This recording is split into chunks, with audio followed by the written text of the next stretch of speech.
Switching gears this morning, tax season is here, and there's some important changes to be mindful of. Joining us now is financial expert Dave Lopez from ILG Financial with more on what you need to know before you file. Good morning. Good morning to you. So lots of changes, but what are some of the big ones that we need to be aware of?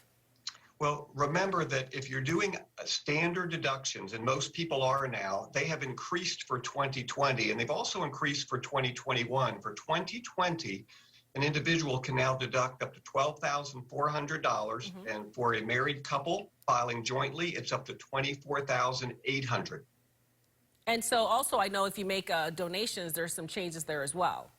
Boy, that's big.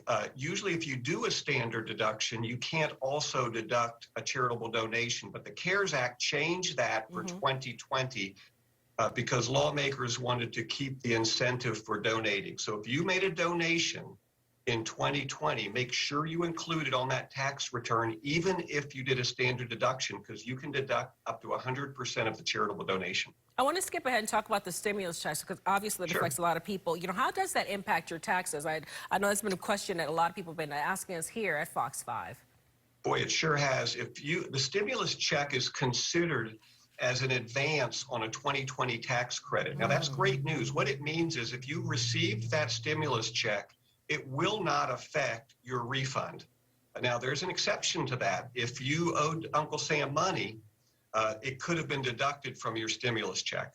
But otherwise, your refund will be the same. Another example that's really nice is that there are maximum incomes that would disqualify you from getting a stimulus check.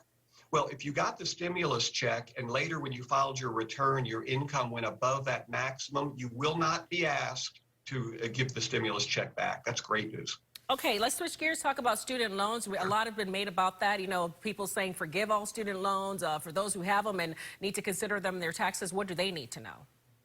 Well, first thing is nothing is set in stone now. These are suggestions, nothing's concrete. So you want to continue to make those payments if you can, at least until this stuff goes into law. Now, I can tell you that President Biden has asked legislators to pass laws that will forgive $10,000 in student loan debt across the board.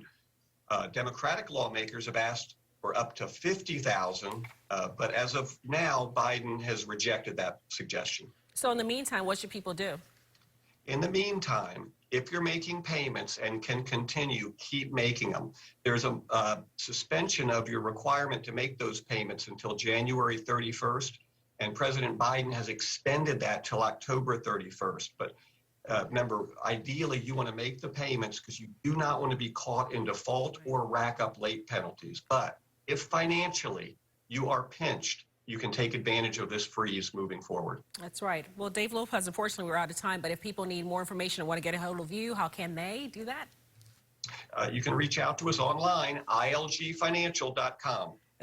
As always, thank you for your insight. We appreciate it. Sure.